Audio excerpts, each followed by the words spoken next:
Welcome back to r/NeighborsFromHell, where people share stories about their crazy neighbors, and if you are new to my channel, please don't forget to subscribe to join our amazing community, and without any further ado, let's dive right into the stories. The first one is titled, Lazy Negligent Neighbor's Tree Fell on My House and Caused $300,000 in damages on my property. When my wife and 2 kids moved into our home, we were ecstatic. It was our first big purchase as adults and parents, and we could not have been happier. We lived in a pretty nice area in an up-and-coming part of Lagos, Nigeria. My husband's work was not far, and I could easily find transportation to local stores and our children's early education school. Everything was great until our lazy neighbors moved in. Our original neighbor was a widower who lived in the largest and probably fanciest house in the whole neighborhood. He was always very kind and would spend most of his time outside with his little dog tending to his flowers. That is, until one day he fell ill and spent several weeks in the hospital.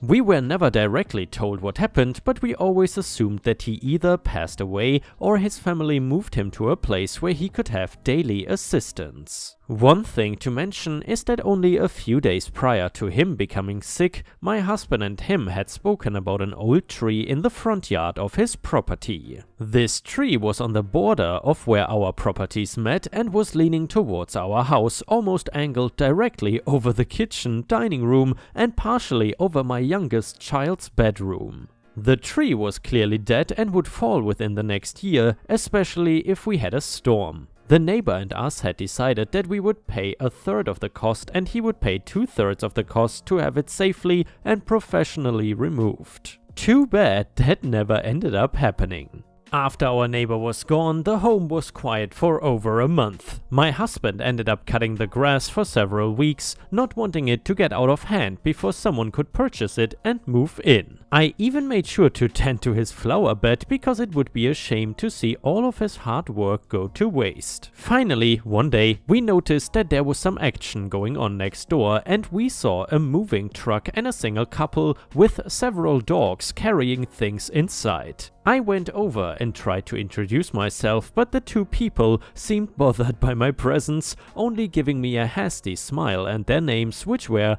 Taya and Azy. Or Taya, I'm not exactly sure. This was all fine. I knew that they were busy, but I was hoping that they would be as kind as the original gentleman that lived there. A few days later though, I caught the wife Taya outside as she was bringing in some items from her car. When I began making cordial conversation, she simply stated that they only moved there because it was her husband's grandfather's house and that they inherited it. I mentioned how kind her husband's grandfather was, and she shrugged, saying that he was the kind of guy who did not care about anyone else. She was certainly bitter about something. From there on, things only got more awkward between our neighbors and us as they proceeded to not cut their grass until it reached the length that they would eventually be warned by the equivalent of the Homeowners Association. Our HOAs are not called HOAs, but for the sake of being on Reddit, I will call them HOAs since they are pretty similar to their horrific American equivalents. They would also leave their dogs outside for hours, letting them bark and carry on at every leaf or person that passed. It got to a point where our youngest could no longer take naps during the day in her bedroom because the dogs were so disturbing. The issue with the dogs only got worse as I caught the woman Taya scooping poop from their backyard and tossing it over the fence into ours. They had like 5 dogs, and at least they were all little, but still, that's a lot of poop she was throwing into our yard. Everyone in the neighborhood took pride in their home and had their lawn looking nice. It is not even about the HOA and their harassing letters, but rather that people want their property to look as nice as everyone else's. Well, not these neighbors though. I think that they took more pride in having a downtrodden home compared to the rest of the addition. Sure, they had to still abide by the HOA rules for the grass length and keeping tall weeds out of the flower bed and a few other things, but they did it so poorly that their yard still looked like crap. During the first few months of them living there, I realized that the dead tree was leaning further and further towards our house. One big storm and it was going to come falling down. The earth was so dry that it would not take much for the whole tree, the roots and all, to pull out of the ground and smash our home. We were coming up on the time of year where the rain was going to pick up, so saying beforehand was the right thing to do. However, our neighbors did not agree. My husband was the one who attempted to speak with them first, even though I realize now that I probably should have done it. He approached the wife when she was outside bringing in things from her car again, speaking to her over the threshold of our properties. He asked if her husband was home as well, and she said that he was too busy to speak to him. Okay, anyway, he proceeded to mention that her grandfather-in-law had discussed splitting the cost of removing the dead tree on the property line. She laughed and said that there was no way that he agreed to that and that they would not either. She even said that she can tell that the tree is not going to fall and that they are not paying for it to be removed. When my husband respectfully disagreed and stated, again, the concerns with it falling onto our child's bedroom, she started acting strangely. Thankfully, I was within earshot of the whole conversation because she put on a weird little act, suddenly becoming timid, like my husband was shouting at her, which he most definitely wasn't. She told him that if he did not leave her alone, that she would call the police for harassment and tell them about how he is always outside watching her and trying to get her to come into our house. She even had the balls to mention that she felt like she was in danger and that he was a predator. All this over my husband trying to talk about the safety of a tree in their yard. My husband, not wanting to cause trouble, simply did as she wanted and left her alone. But this was certainly not the end of things. A few weeks later we could see in the sky and the weather forecast that we were about to have the first big storm of the season. We were ready as the yard was dry and wells needed to be refreshed, but we were also worried about that damn tree. I had a bad feeling, so we kept our youngest daughter in her sister's room, which was not in any danger of being hit by the falling tree if it were to happen. And it was a good thing we did, because in the middle of the night that old dead tree did exactly what we expected it to do. It fell right onto our house, taking out the corner of our daughter's room and also our joint kitchen/dining area. The damages were immense. It was horrible. After having someone assess the horrific damage that was done to my beautiful home, it amounted to almost $300,000. Truly devastating to hear this, as it was an impossible amount to come up with. Thankfully though, insurance was there to help, but it certainly would not fix everything. After explaining to my insurance that the tree was the neighbor's and that we had discussed with the original homeowner and the couple who inherited the house that it needed to be removed, they became more concerned and involved in the case. We ended up taking the neighbors to court because they refused to pay for any damages, stating that it was not their responsibility that an act of nature destroyed our house. Too bad for them. I had put up cameras the year before when there was a string of break-ins, and that caught the conversation that Taya and my husband had, where he expressed his concerns about the tree and she accused him of sexual harassment. That video was all we really needed in court, as it was pretty damning. Plus the look the judge gave Taya when he heard her accuse him of harassment was priceless. He awarded us the money for the repairs plus a little extra for dealing with their BS. Needless to say, they did not stay in that home much longer, as they had to sell it to consolidate their debt along with the money that they owed us. It does not pay to be a lazy jerk. And yeah, Ripe Stars, I guess that's just one of the responsibilities you got when you are a homeowner and have a quite large property. You need to take care of the trees and stuff. If they fall on your neighbor's property or even damage their house or something, you can be in big trouble. Either way, if you have watched until here and enjoy the stories about entitled crazy neighbors, then I would really appreciate it if you could post some star emojis in the comments and maybe even like the video if you want to go the extra mile and support my channel. Thank you so much in advance. The next one is titled, I am not a yard worker.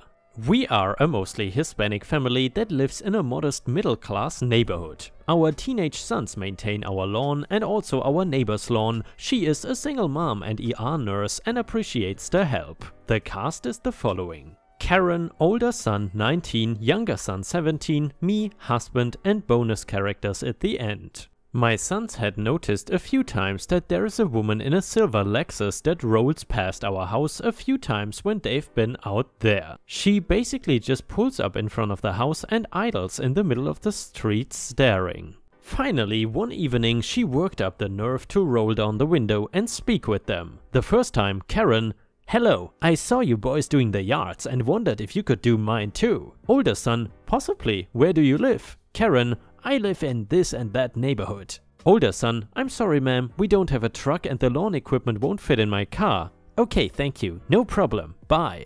A couple of weeks later, Karen rolls up again. Karen: "Hello, I saw you boys doing the yards and wondered if you could do mine too." Older son: "I'm sorry ma'am, like we told you last time, we don't have a way to transport our lawn equipment. Also, this is not really a business, we just do it in our spare time to help out." Karen: "Well, how do you get it all here?" Younger son: "We live here and we do our neighbor's yard as a favor." Karen: "You live here? Let me speak to your master." Older son: "You mean our parents?" Karen: "No, your master, owner, boss, whatever." Younger son comes inside to get me and relays what is happening. I'm still a little disbelieving and think surely he misunderstood. Older son just ignores her while she waits and resumes yard work. Me: "Hello ma'am, how can I help you?" Karen: "I need to talk to their owner." Points at my sons. Me: "I am their mother. What is the issue?" Karen: "Who is their owner? I want to speak with them." Me: "They don't work here, lady. This is not a business. They are my sons." Karen still does not seem to understand that I am the mistress of the house, also referred to in 2020 as the home owner. At this point, my husband, who is Caucasian, comes out of the house to see what is happening. Karen to my husband: "Hi sir, I was wondering if you would allow your workers to come do my yard." Husband, who has not been apprised of what the hell is actually happening, but realizes something is definitely not right: "Hi ma'am, these are my sons, they live here, is something wrong?" Karen seems to finally realize what is happening and mumbles something of an apology to my husband only and gets back into her car and leaves. But wait, there is more. About an hour later, 2 police officers, 2 separate squad SUVs, show up at our door. Lights flashing and weirdly parked blocking the street. My husband answers the door and the officer explains to him that they got a complaint that there was a burglary in progress. My older son provided them with her vehicle description and license plate that he was smart enough to note, sensing she would be trouble. The officer explained that they have gotten several neighborhood watch calls about her. Apparently she often drives around our neighborhood trying to hire handyman, lawn and workers for cheap.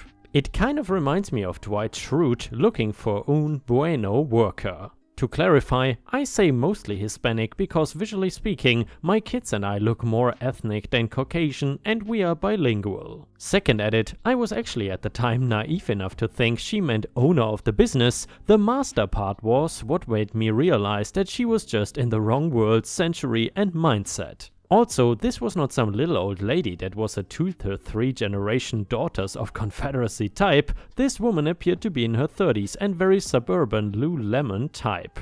And yeah, ripe stars, I guess just some of these entitled people seemingly don't really belong into the 21st century. This woman was obviously one of those. I am really grateful that I never lived next to a neighbor like that person. I mean, how can you even be friendly with someone like that? It's just impossible.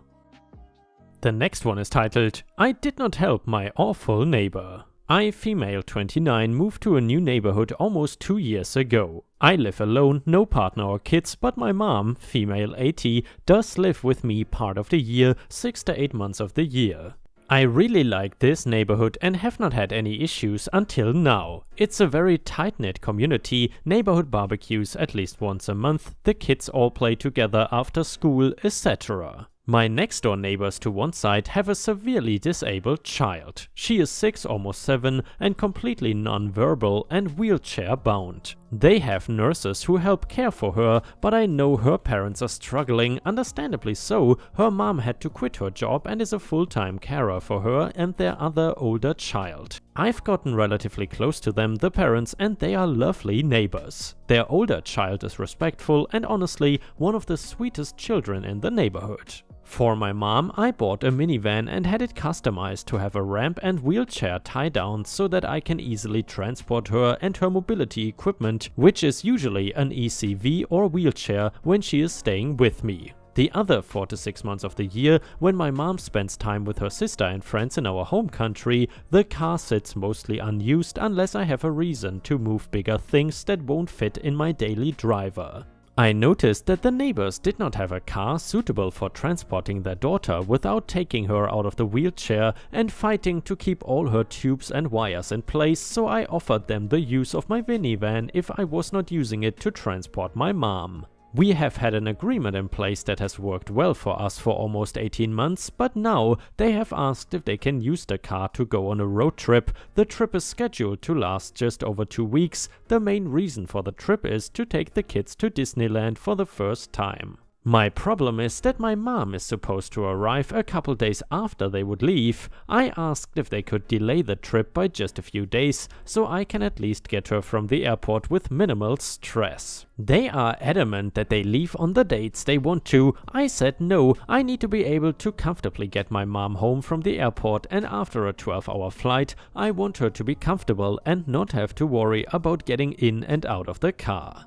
They called me selfish and I've been ousted by the rest of the community. I was not invited to the last barbecue, nobody says hi or waves back at me on the street anymore. The neighbor kids that come by to see my dogs and run around the yard with them have not been by in almost 2 weeks. I tried to text the neighbors, but my texts went undelivered, so I think they blocked me. I feel like I am living in a hostile environment now and it is so uncomfortable. Should I just cave and let them take my car? And yeah, Ripe Stars, I'm curious what you think about this situation. Do you think that OP should just give them the car and give in or not? In my opinion, I think that the neighbors are kind of taking advantage of OP and he should not support that. They are essentially trying to guilt trip him and I don't think that's a very nice gesture. Also, I could be wrong here, but I think that OP has a legitimate reason to not give them the car right now, and it does not feel like they really respect him.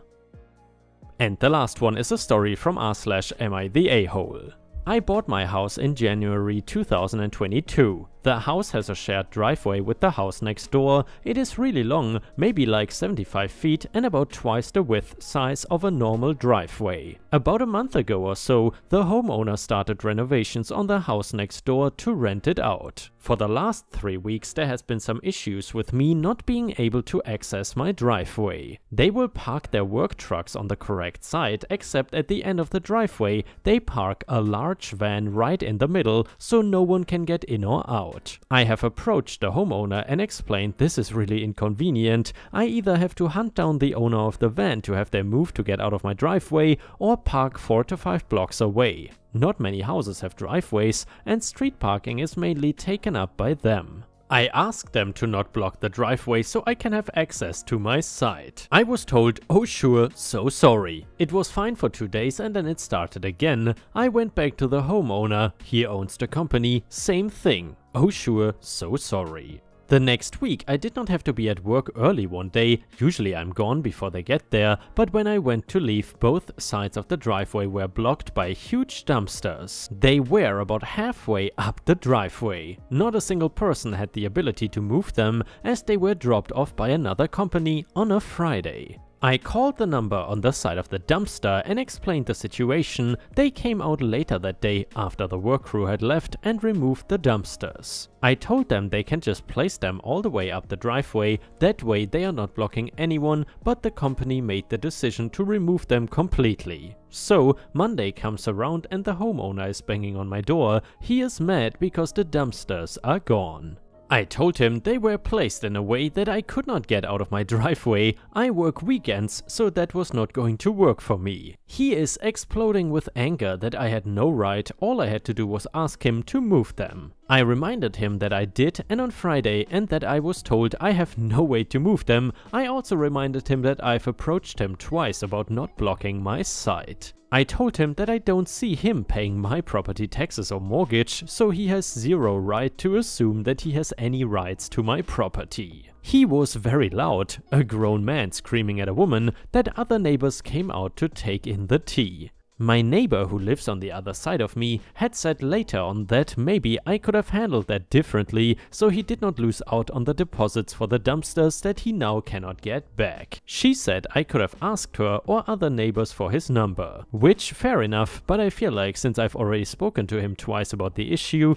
that I shouldn't have to keep going out of my way to access to my own property. So I am asking you all, am I the a-hole? ETA, someone had mentioned the difference between a shared driveway and an adjoining driveway. Shared is the wrong wording, it is just what I've always called them. It is adjoining. Property line goes right down the middle of the driveway. Side A belongs to his address, side B belongs to my address. So, Ripe Stars, I'm curious what you think about this situation. Do you think that OP was the a-hole or not? Let us know in the comments, and meanwhile, a user in the comments said, not the a-hole, it is your property, end of story. He knows better, he just does not care about inconveniencing you. Another user said, remind her that he should have contacted you to discuss and address any and all construction issues, here's the kicker, before construction began. This is 100% a him problem. Does your city require any sort of permits? I would call and ask if all of the appropriate ones had/have been filed. And the last commenter said, not the a-hole at all, he lost his deposits, big whoop. You could have lost your job.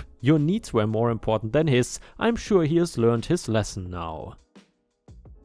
And Ripe Stars, with this we have reached the end of the video. However, if you still cannot get enough of my content, then I would highly suggest to check out my endless binge watch playlist, which will soon show up in the left corner of the screen. In addition, I would really appreciate it if you could not only subscribe to the channel, but also turn on the bell notifications, which you can do by clicking on the little bell icon right next to the subscribe button. This will help my channel tremendously, and this will make sure that you don't miss any of my videos. Furthermore, if you want to see additional Ripe content that I don't post on YouTube, then I would suggest to head on over to patreon.com/ripeyoutube for more than 50 exclusive videos that you will not see anywhere else. Thank you so much for your amazing daily support, and I hope to see you again tomorrow.